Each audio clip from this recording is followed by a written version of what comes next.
I think I had a couple subjects. The first one's the use of a pendulum.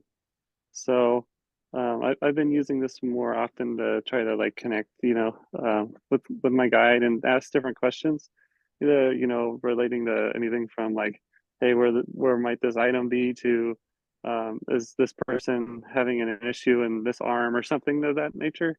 And Oh, I'm trying to get a. Sometimes I can feel that to me it seems like the answer it gives is kind of something I would think it would be, but then and then there's like a conflicting feeling like I feel like that's not right. So I don't I'm assuming that the connection isn't strong enough there and the answer maybe I'm interfering with it. I'm just trying to wonder what's happening there. sure. Have you had an opportunity to actually test out the accuracy of the answers? Um, some of them, yeah. So some of them, when I'm like looking for, say car keys, then it was mislocated.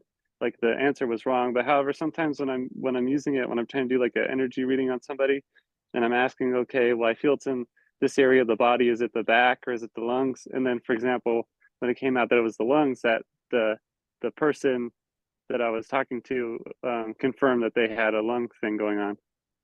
Yes, yes. So So it there's a seems few different factors at play here. So we'll break it down. The first thing to keep in mind is that when you are doing the pendulum work with another, the accuracy generally improves because the other person's energy field is actually involved in the pendulum reading, even though you might be the only one holding the pendulum because you're doing this type of service for someone, your energy fields begin to resonate. So their energy and yours are blended together, forming a type of, you could say, super self that is made up of the energy field of both of you. And then that's what's actually providing the energy needed for the pendulum reading, and it produces a higher level of accuracy. When it's just yourself looking for objects, really it's your own energy and, well, the energy of that object. And that intelligence connected to the energy of the object is lesser than the intelligence connected to another human being whom is involved in the reading.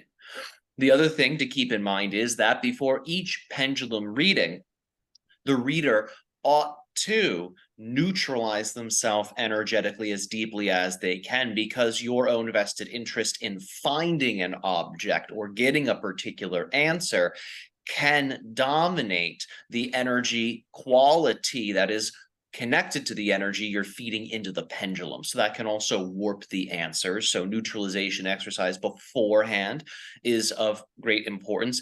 The other detail we'll mention here is the following. If the pendulum is crystalline in nature, it will absorb and will pick up energies. So if you are keeping the pendulum, let's just say, in a place where it can pick up random energies from the environment, this can also diminish the pendulum's quality and ability to be able to actually reflect back to you accurate information. Usually, when people work with pendulums, we will encourage them before the first use to deeply charge the pendulum with energy. You can use the energy of a particular being or spirit that is designed to assist with the power that you call omniscience, or simply just the ability to receive occult or hidden information. Or you can simply charge the pendulum with energies that represent, in a more generalized way, the energetic frequency of success. And that will also suffice. And there's different correspondences for the energies of success that can be factored in, certain colors, certain mantras. But that type of relationship with the pendulum, starting off on that foot, will greatly improve the pendulum's accuracy. And if it is regularly channeled into, if it is regularly charged and activated, then you'll find the results become increasingly more and more accurate. okay. I've that kind of hits a little bit on a different question I had, which was I've been told someone told me about using a wood pendulum, and I kind of this one it came about to me it was kind of like a little bit of a special way, so I don't really want to swap it out for a wood one because I feel like a bit of a connection. However, they also mentioned like a wood bowl, so maybe I can place it in a wood bowl. But I usually wear this during the day because it's a necklace. So how do you see maybe that wood affecting it, whether it be placed in one or if there was a wood pendulum instead?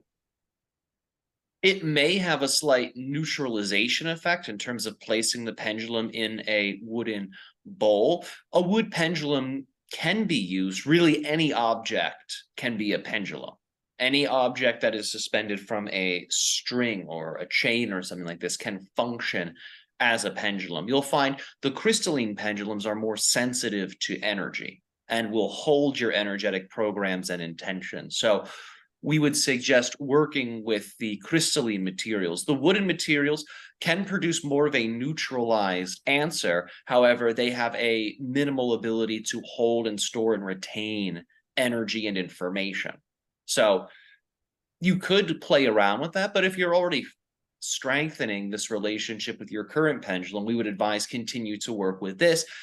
You can wear it on yourself, that's fine. But again, it will come into contact with various energies, usually with magical objects and implements. We will encourage people to either leave them on their altar space or to store them in some type of black cloth that can be wrapped around the object, or some type of black bag that is usually used for holding stones or things like this. Something like that will energetically insulate the object so it does not pick up outside energies, and it will also seal the object's energy so it does not lose energy over time.